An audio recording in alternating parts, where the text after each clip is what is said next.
Hello नमस्कार दोस्तों, स्वागत है आप सभी का स्टडी संग्राम के यूट्यूब चैनल पर।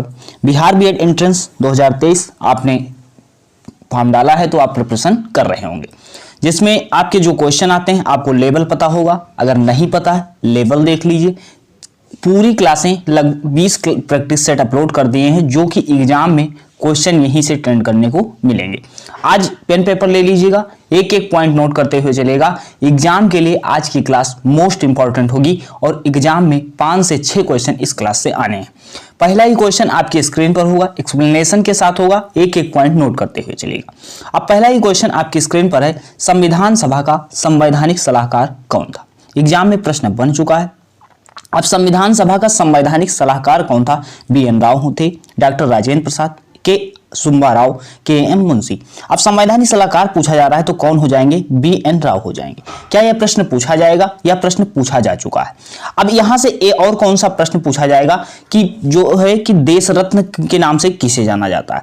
तो देश रत्न के नाम से डॉक्टर राजेंद्र प्रसाद को जाना जाता है। डॉक्टर राजेंद्र प्रसाद कौन थे? संविधान सभा की जब दूसरी बैठक होती है 11 दिसंबर 1946 को, तो यह क्या होते हैं? स्थायी अध्यक्ष चुने जाते हैं और इन्हें देश रत्न के नाम से जाना जाता है और भारत के प्रथम राष्ट्रपति तो थे ही ये। नेक्स्ट क्वेश्चन आपकी स्क्रीन पर है, देखिएगा। भारतीय संसद की सबसे बड़ी समिति कौन सी है? अब संसद पूछा जा रहा है, संसद की सबसे बड़ी समिति पूछा जा रहा है। संसद की बड़ी समिति का भी क्वेश्चन पूछा जा रहा है, लेकिन हम पूछेंगे सबसे पहले संसद किससे मिलकर बनी है? संसद में सम्मिलित क्या है? यह प्रश्न आपके एग्जाम में पूछा गया। तो संसद में सर सम्मिलित क्या होता है? अनुच्छेद 79 जो कहता है कि संसद होगी भारत में, क्या है? एक संसद होगी भारत की। तो संसद में क्या क्या होगा? एक राष्ट्रपति होगा, लोकसभा होगा और राज्यसभा होगा। क्या होगा? राष्ट्रपति होगा, लोकसभा होगा और राज्यसभा होगा। ये तीनों ये प्रश्न पूछा जा चुका है कि कौन सा संसद में सम्मिलित नहीं है। तो संसद में इन तीन के अलावा जो होगा वह सम्मिलित नहीं होगा। अब प्रश्न पूछा जाता है कि भारतीय संसद की सबसे बड़ी समिति कौन सी होगी? प्राक्कलन समिति, सार्वजनिक उपक्रम समिति, लोक लेखा समिति या कार्य मंत्रणा समिति। अब यहाँ पे कुछ लोग कंफ्यूज होंगे प्राक्कलन समिति और लोक लेखा समिति में। तो प्राक्कलन समिति में कुल 30 सदस्य होते हैं, जबकि लोक लेखा समिति में 22 सदस्य होते हैं। तो आपका प्राक्कलन समिति क्या हो जाएगी? सबसे बड़ी समिति हो जाएगी। नेक्स्ट क्वेश्चन आपकी स्क्रीन पर है, बताइएगा। प्रथम राष्ट्रीय खेल विश्वविद्यालय कहाँ खोला गया? प्रथम राष्ट्रीय खेल विश्वविद्यालय कहाँ खोला गया? एग्जाम में प्रश्न बन चुका है। मणिपुर, मध्य प्रदेश, महाराष्ट्र या असम? बताइएगा कौन सा उत्तर होगा। तो प्रथम राष्ट्रीय खेल विश्वविद्यालय जो होगा तो वह मणिपुर में खोला गया। कहां पर? मणिपुर में। ऑप्शन नंबर ए बिल्कुल करेक्ट हो जाता है। चैनल पर नए हैं सब्सक्राइब कर लीजिएगा, नोटिफिकेशन ऑन कर लीजिए ताकि क्लास जो दी जाए आपको सबसे पहले मिल जाए। अगर आप कम समय में ज्यादा कंटेंट चाहते हैं तो हिंदी की marathon class topic wise playlist में अपलोड है, देख डालिए। सामान्य ज्ञान की मास्टर क्लास के नाम से अपलोड है, 2 घंटे में आप पूरा रिवीजन कर सकते हैं और टॉपिक वाइज आप कवर कर सकते हैं। सारी क्लासें अपलोड है। प्रैक्टिस सेट देखना है, प्रीवियस ईयर देखना है, 19 क्लासें इससे पहले अपलोड है, मात्र 2 से 3 घंटे में कंप्लीट कर सकते हैं और क्लास देखने के बाद आपको लगेगा कि हाँ एग्जाम में प्रश्न आते हैं। अब देखो मणिपुर में क्या हुआ? प्रथम राष्ट्रीय खेल विश्वविद्यालय की स्थापना हुई। पूछा जाता है सर सोया प्रदेश या सोयाबीन उत्पादन वाला राज्य कौन सा हो जाता है? सर मध्य प्रदेश हो जाता है। पूछा जाता है प्रश्न आपके एग्जाम में कि लोनार झील जो है वह कहां पर है? तो लोनार झील कहां पर हो जाएगी? सर महाराष्ट्र में हो जाएगी। प्रश्न पूछा जाता है एक सींग गैंडे के लिए कौन सा राष्ट्रीय उद्यान प्रसिद्ध हो जाता है? तो क्या हो जाएगा? आपका काजीरंगा राष्ट्रीय उद्यान हो जाएगा, असम में हो जाएगा। नेक्स्ट क्वेश्चन आपकी स्क्रीन पर है, बताइएगा कि हमारे संविधान में मूल या मौलिक कर्तव्य कब लाए गए? तो मूल कर्तव्य या मौलिक कर्तव्य पूछा जा रहा है, कब लाए गए? 1979 में, 1976 में, 1977 में या 1978 में? मौलिक कर्तव्य, मूल कर्तव्य से बीएड एंट्रेंस एग्जाम ऐसा कोई नहीं है जब हर बार प्रश्न पूछा जाता है। तो ये पूरा नोट कर लीजिए। सर मूल कर्तव्य क्या हमारे मूल संविधान में थे? तो जी नहीं थे। कब शामिल हुए? 42वां संविधान संशोधन 1976 द्वारा शामिल किए गए। कितने शामिल हुए? 10 शामिल हुए। वर्तमान में कितने हैं? 11 हैं। तो वर्तमान में सर 11 हैं, देख लो। प्रश्न यहां से क्या पूछा जाएगा कि 42वां संविधान संशोधन 1976 जो होता है उसके तहत मूल कर्तव्यों को शामिल किया गया। कितने मूल कर्तव्य? 10 मौलिक कर्तव्य। और ये मूल कर्तव्य जैसे हमने सभी चीजें किसी न किसी देश से ली हैं, तो मूल कर्तव्य कहां से लिए गए हैं? तो मूल कर्तव्य जो हैं आपके यूएसआर रूस ऑप्शन में मिले या यूएसएसआर करके मिल जाए तो आप लगा देना, बिल्कुल सही हो जाएगा। पूछा जाएगा मूल कर्तव्य किस अनुच्छेद में है, तो अनुच्छेद 51A में हो जाएंगे। पूछा जाएगा मूल कर्तव्य किस भाग में है, तो भाग 4A में हो जाएगा। 3 क्वेश्चन में से कोई भी क्वेश्चन हर वर्ष ट्रेंड हो रहा है। प्रश्न पूछा जाता है कि नया मौलिक कर्तव्य कौन सा है या 11वां मौलिक कर्तव्य कौन सा है, तो 86वां संविधान संशोधन 2002 होता है, जिसके तहत क्या होता है 6 से 14 वर्ष बच्चों को माता पिता के द्वारा शिक्षा देना मौलिक कर्तव्य माना जाता है। अब एक पूछा जाता है किस अनुच्छेद में जोड़ा गया, तो अनुच्छेद 21A के तहत 6 से 14 वर्ष बच्चों को शिक्षा देना माता पिता का मौलिक कर्तव्य होगा। ये नोट कर लीजिएगा, स्क्रीनशॉट ले लीजिएगा, एग्जाम में क्वेश्चन बनेगा। अब देखो आर्य समाज की स्थापना कब हुई थी, इसमें पूछा गया कब हुई थी, हम पूछ रहे हैं कब और किसने की थी, तो किसने की थी, कब की थी, 1865 में, 1870 में, 1875 में, 1880 में। आर्य समाज के साथ ब्रह्म समाज याद कर लीजिए, यह उससे क्वेश्चन बनेगा। तो आर्य समाज की स्थापना किसने की थी, 1875 में हुई थी। आखिर किसने की थी, स्वामी दयानंद सरस्वती ने की थी। देखो स्वामी दयानंद सरस्वती जो है आर्य समाज की स्थापना करते हैं। और पूछा जाता है कि वेदों की ओर लौटो किसने नारा दिया था, तो वेदों की ओर वापस लौटो एग्जाम में बीएड एंट्रेंस में पूछा जा चुका है, तो दयानंद सरस्वती ने ही कहा था। पूछा जाता है ब्रह्म समाज की स्थापना किसने की थी, तो ब्रह्म समाज की स्थापना राजा राम मोहन राय ने की थी। कब की थी, 1828 में की थी। पूछा जाएगा प्रश्न रामकृष्ण मिशन की स्थापना किसने की थी, तो स्वामी विवेकानंद ने की थी 1897 में, जो कि बेलूर में है। पूछा जाएगा प्रश्न सर राष्ट्रीय युवा दिवस कब मनाया जाता है, राष्ट्रीय युवा दिवस कब मनाया जाता है, तो आपसे पूछा जाएगा, क्या बताएंगे, 12 जनवरी को मनाया जाता है। नेक्स्ट क्वेश्चन आपकी स्क्रीन पर है, वे 2 ग्रह जिनके उपग्रह नहीं है।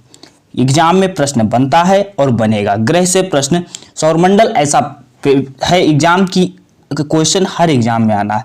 अब बताइएगा जिनके उपग्रह नहीं है, पृथ्वी और बृहस्पति, बुध और शुक्र, बुध और शनि, शुक्र और मंगल। तो बुध और शुक्र ऐसे उपग्रह हो जाते हैं, ऐसे ग्रह हैं जिनके कोई उपग्रह नहीं होते। अब प्रश्न क्या पूछा जाएगा, ये तो पूछा ही जाएगा, इससे और रिलेटेड क्या हो जा, मंगल ग्रह को लाल ग्रह के नाम से जाना जाता है। शुक्र ग्रह को क्या कहा जाता है, पृथ्वी की बहन कहा जाता है। भोर का तारा, सांझ का तारा कहा जाएगा। पृथ्वी की जुड़वा बहन किसको कहा जाएगा, शुक्र को कहा जाएगा। आपके एग्जाम में प्रश्न पूछा गया था कि मंगल के कितने उपग्रह होते हैं, तो मंगल के कितने उपग्रह होते हैं, 2 उपग्रह होते हैं। कौन कौन से होते हैं, फीबोस और डीमोस होते हैं। ये सब नोट करते हुए चलिएगा, एग्जाम वाले दिन आपको ट्रेंड करने को क्वेश्चन यहीं से मिलेंगे। कोयला एक उदाहरण है आग्नेय शैल का, अवसादी शैल का, रूपांतरित शैल का, या उपयुक्त में से कोई नहीं। बताइएगा कौन सा उत्तर आपका बिल्कुल करेक्ट हो जाएगा। तो यहाँ पे आग्नेय शैल होगा, अवसादी होगा, या रूपांतरित होगा। तो अवसादी शैल का उदाहरण कोयला आपका हो जाता है, बिल्कुल सही हो जाता है।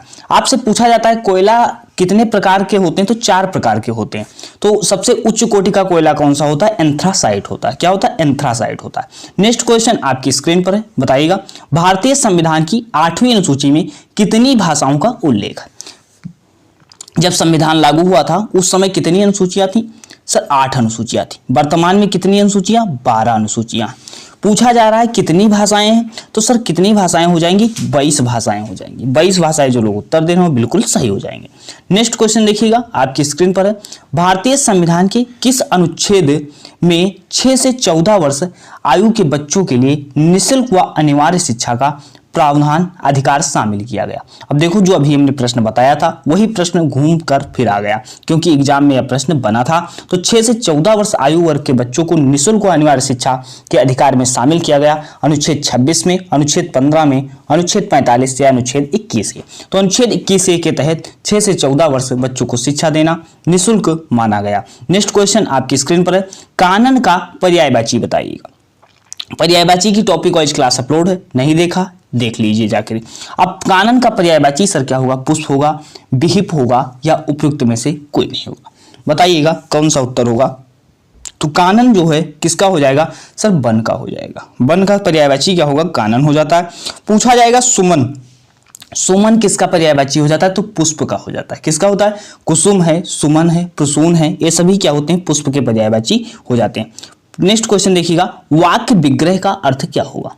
वाक्य विग्रह का अर्थ पूछा जा रहा है शब्दों को जोड़ना, वाक्य रचना करना, वाक्य खंडों को अलग अलग करके उनका संबंध बताना, संधि और समास बताना। बताइएगा कौन सा उत्तर होगा। अभी तक अगर आप क्लास देख रहे हैं, क्लास क्वेश्चन इंपॉर्टेंट लग रहे हो, क्लास इंपॉर्टेंट लग रही हो तो उन सभी के पास शेयर कर दीजिए जो लोग प्रिपरेशन में लगे हुए हैं। अब वाक्य विग्रह का अर्थ क्या होगा, वाक्य खंडों को अलग अलग करके उनका संबंध बताना, ऑप्शन नंबर सी बिल्कुल करेक्ट हो जाएगा। नेक्स्ट क्वेश्चन आपकी स्क्रीन पर है, बताइएगा परिसीमन का विलोम क्या होगा। परिसीमन का विलोम पूछा जा रहा है। सर विलोम क्या होता है, उल्टा हो जाता है। विलोम की भी क्लास अपलोड है, देख डालिए। अब परिसीमन का विलोम क्या है, ससीम है, निर्सीमन है, असीमन होगा या ससीमन होगा, बताइएगा कौन सा उत्तर आपका बिल्कुल करेक्ट होगा। तो परिसीमन का विलोम क्या हो जाएगा, असीमन, ऑप्शन नंबर सी बिल्कुल करेक्ट हो जाएगा। नेक्स्ट क्वेश्चन देखिएगा, ऊंट की चोरी निहुरे निहुरे का अर्थ क्या होगा। ऊंट की चोरी निहुरे निहुरे का अर्थ पूछा जा रहा है, जान जोखिम में डालना, बड़े काम छिपकर नहीं किए जा सकते, उदंड व्यक्ति की दुष्टता, किसी की वस्तु किसी दूसरे को देना। तो बताइएगा क्या होगा, ऊंट की चोरी निहुरे निहुरे का अर्थ होगा बड़े काम छिपकर नहीं किए जाते, ऑप्शन नंबर बी बिल्कुल करेक्ट हो जाएगा। नेक्स्ट क्वेश्चन देखिएगा, पंकज में कौन सा समास है। अब समास की बात करते हैं। सर समास का अर्थ क्या होता है, एग्जाम में प्रश्न पूछा गया है। सर समास का अर्थ क्या होगा, संक्षेपीकरण हो जाता है। अब समास का अर्थ सर संक्षेपीकरण होता है, लेकिन पूछा जाता है सर समास कितने प्रकार का होता है, तो समास सर 6 प्रकार का होता है। अब पूछा जाता है सर ये जो द्वंद्व समास होता है, जैसे द्वंद्व समास में हाइपन लगा होता है, माता पिता लिखा हो, भाई बहन लिखा हो, दिन रात लिखा हो, तो वहां द्वंद्व समास होता है। द्विगु समास क्या होता है, द्विगु समास की ट्रिक नोट कर लो कि पहला शब्द अगर संख्या में मिल जाए तो द्विगु समास होगा। जैसे नवग्रह मिल जाए, चौराहा मिल जाए, तो ये सभी क्या हो जाते, सप्तऋषि मिल जाए, तो ये सभी द्विगु समास के उदाहरण हो जाते हैं। पूछा जाता है आपसे कि सर जो बहुब्रीहि समास होता है क्या होता है, इसमें जो होता है एक प्रधान न होकर के कोई तीसरा अर्थ दे रहा हो। जैसे पंकज, पंक क्या होता है सर, कीचड़ होता है, जैसे जन्म लेने वाला, तो कीचड़ में जन्म लेने वाला कौन हो जाता है, तीसरा अर्थ दे रहा है सर, कमल की बात कर रहा है, तो कमल क्या हो जाएगा, बहुब्रीहि समास का उदाहरण हो जाएगा, ऑप्शन नंबर डी बिल्कुल करेक्ट हो जाएगा। नेक्स्ट क्वेश्चन देखिएगा, आपकी स्क्रीन पर है, कौन सा वाक्य शुद्ध है। शुद्ध वाक्य पूछा जा रहा है, बताइएगा। खेतों में लंबे लंबे घास उग गए, परशुराम के क्रोधाग्नि ने छतरियों को जला दिया, गलियों को चौड़ा करना आवश्यक है, वृक्षों पर कोयल कूक रही है। बताइएगा कौन सा वाक्य इसमें शुद्ध है, वह आपको बताना है। तो देखिएगा, खेतों में लंबे लंबे घास उग गए, तो लंबे लंबे घास नहीं होता है, घास क्या होता है, लंबी लंबी घास उग गई। पूछा इसमें देखिएगा, परशुराम के क्रोधाग्नि ने छतरियों को जला दिया। परशुराम के, तो के यहां पर नहीं होगा, परशुराम की क्रोधाग्नि ने छतरियों को जला दिया, यह भी आपका गलत हो जाएगा। गलियों को चौड़ा करना आवश्यक है, यह आपका ऑप्शन नंबर सी बिल्कुल करेक्ट हो जाएगा। चौथा ऑप्शन देख लेते हैं, ये भी सही कर देते हैं। वृक्षों पर कोयल कूक रही है, या क्यों गलत हुआ, तो यहां पर क्या होना चाहिए था कि वृक्ष पर कोयल कूक रही है। ये तीनों देखिएगा, तीनों सही हो जाते अगर ये अशुद्धियां को सुधार दिया जाए। तो ऑप्शन नंबर सी यहां पर होगा, गलियों को चौड़ा करना आवश्यक, शुद्ध वाक्य हो जाएगा। नेक्स्ट क्वेश्चन देखिएगा, सिवकीला दर्रा कहां है। पूछा क्या जा रहा है, सिवकीला दर्रा है जम्मू कश्मीर, उत्तराखंड, सिक्किम या हिमाचल प्रदेश। बताइएगा कौन सा उत्तर आपका बिल्कुल करेक्ट होगा। अब यहाँ पे देखिएगा, यहाँ से जो 4 दर्रे और होते हैं बिल्कुल इंपॉर्टेंट हैं, वह भी हम आपको बताए दे रहे हैं। अब सिवकीला दर्रा सर कहाँ पर हो जाएगा, हिमाचल प्रदेश। कहाँ पर होगा, Himachal Pradesh, option number D बिल्कुल सही हो जाएगा। लेकिन यहाँ से क्या पूछा जाएगा, नोट कर लो, पूछा जाएगा रोहतांग दर्रा कहां पर है, हिमाचल प्रदेश। पूछा जाएगा सिवकीला दर्रा कहां है, हिमाचल प्रदेश। पूछा जाएगा बड़ा लाचाला दर्रा कहां है, हिमाचल प्रदेश। पूछा जाएगा उत्तराखंड से क्वेश्चन क्या पूछा जाएगा, माना दर्रा सर कहां है, तो माना दर्रा, नीति दर्रा, ये सब कहां पर हो जाते हैं, उत्तराखंड में हो जाते हैं। पूछा जाता है एग्जाम में प्रश्न, नाथुला दर्रा कहां पर है, तो नाथुला दर्रा आपका कहां पर हो जाता है, सिक्किम में हो जाता है। कराकोरम, जोजिल, बुर्जिल, ये सभी क्या जम्मू कश्मीर के दर्रे हो जाते हैं। नेक्स्ट क्वेश्चन आपकी स्क्रीन पर है, पानी पानी होना मुहावरे का अर्थ क्या होगा। पानी पानी होना मुहावरे का अर्थ पूछा जा रहा है, पतला होना, गर्मी बढ़ना, बहुत शर्मिंदा होना या प्रसन्न होना। बताइएगा कौन सा उत्तर होगा, तो यहाँ पर बहुत शर्मिंदा होना, ऑप्शन नंबर सी बिल्कुल करेक्ट हो जाएगा। नेक्स्ट क्वेश्चन आपकी स्क्रीन पर है, जो विज्ञान जानता है उसके लिए एक शब्द क्या होगा। विज्ञान जानने वाले के लिए एक शब्द आपको बताना है, वैज्ञानिक होगा, विशारद होगा, विद्वान होगा या विज्ञ होगा। बताइएगा कौन सा उत्तर आपका होगा, तो जो विज्ञान जानता है उसके लिए एक शब्द क्या हो जाएगा, वैज्ञानिक हो जाएगा, ऑप्शन नंबर ए बिल्कुल करेक्ट हो जाएगा। ये कुछ जीके के प्रश्न भी करवाए, हिंदी के प्रश्न करवाए, अब हिंदी के भी अभी हैं, उसके बाद रीजनिंग के भी कुछ प्रश्न शामिल किए गए। आदि शब्द का विलोम क्या होगा? अब आदि शब्द का विलोम पूछा गया है, बताइएगा। प्रथम होगा, अंतिम होगा, अंत होगा। तो आदि शब्द का विलोम क्या हो जाएगा सर? अंत हो जाएगा। ऑप्शन नंबर सी बिल्कुल करेक्ट हो जाएगा। कुछ इंपॉर्टेंट विलोम शब्द नोट कर लो। विलोम शब्द करा रखा है लेकिन यहां पर बता रहे हैं, 5-6 और नोट कर लो। सर अल्पायु का विलोम क्या होता है? सर दीर्घायु होता है। अवनी का विलोम क्या होता है? अंबर होता है। अतिवृष्टि का विलोम क्या होता है? सर अनावृष्टि होता है। ये तीनों प्रश्न, ये सभी प्रश्न आपके बीएड में आ चुके हैं। मूक का क्या होता है? सर वाचाल होता है। कड़वा का विलोम क्या होता है? मीठा होता है। सृजन का विलोम क्या होता है? विनाश होता है। नेक्स्ट क्वेश्चन हम लोग देखते हैं। सर्वरी, यामिनी, रजनी शब्द किसके पर्यायवाची? अब पूछा क्या जा रहा है, पर्यायवाची तीनों इंपॉर्टेंट हैं। यामिनी, रजनी और सर्वरी किसके पर्यायवाची? दिन के होंगे, रात के होंगे, कपड़ा के होंगे या कमल के होंगे? बताइएगा। तो ये क्या हो जाएंगे? रात के पर्यायवाची होंगे, सर्वरी, यामिनी और रजनी। नेक्स्ट हम 2 पर्यायवाची और नोट करवाएंगे जो कि एग्जाम में ज्यादा ट्रेंड करने को मिलते हैं। जैसे देख लो, आंख का पर्यायवाची सर क्या होता है? सर आंख का क्या होता है? लोचन, नोट कर लो, लोचन, नयन, नेत्र, चक्षु। लोचन, नयन, नेत्र, चक्षु, दृग, चख, दीदा, विलोचन। तो ये सभी क्या होते हैं? आंख के पर्यायवाची होते हैं। एग्जाम में प्रश्न क्या पूछा गया है? चक्षु। चक्षु क्या है? आंख का पर्यायवाची। सर लोचन किसका है? आंख का पर्यायवाची। पूछा क्या गया? विलोचन किसका है? सर आंख का पर्यायवाची। तो ये सभी आंख के पर्यायवाची, स्क्रीनशॉट ले लो। कमल का पर्यायवाची देख लो। सर कमल का क्या होगा? उत्पल होगा, मकरंद होगा, कुशेषय होगा, अब्ज होगा, शतदल होगा। अब यहां से क्या पूछा गया? पंकज, अंबुज, पुंडरीक, वारिज, जलज और नीरज, ये सभी क्या है? कमल के पर्यायवाची हो जाते हैं। नेक्स्ट क्वेश्चन आपकी स्क्रीन पर है, बताइएगा। अब यहां पे आपको रीजनिंग का प्रश्न है, इसमें आपको विषम बताना है। सर विषम कैसे बताएंगे? जो आपको ये 3 एक तरह के होंगे और बाकी अलग होगा।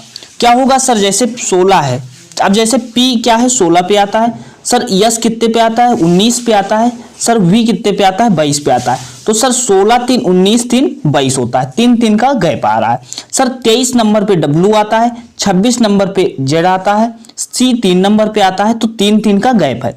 इसमें भी 3 का गैप है, इसमें भी 3 का गैप आ रहा है। अब देखो सर यहाँ पे क्या है? 21 है, 3 24 है, 24 3 क्या होता है? 27 होता है। तो 27 आना चाहिए था, यहाँ पे क्या आ रहा है? 26 आ रहा है, ए आ रहा है। सब में 3 का गैप है सर। इसमें क्या आ रहा है सर? इसमें लास्ट वाले में 2 का गैप आ रहा है। और इसमें क्या है सर? इसको भी देख लेते हैं। एन कितने नंबर पे?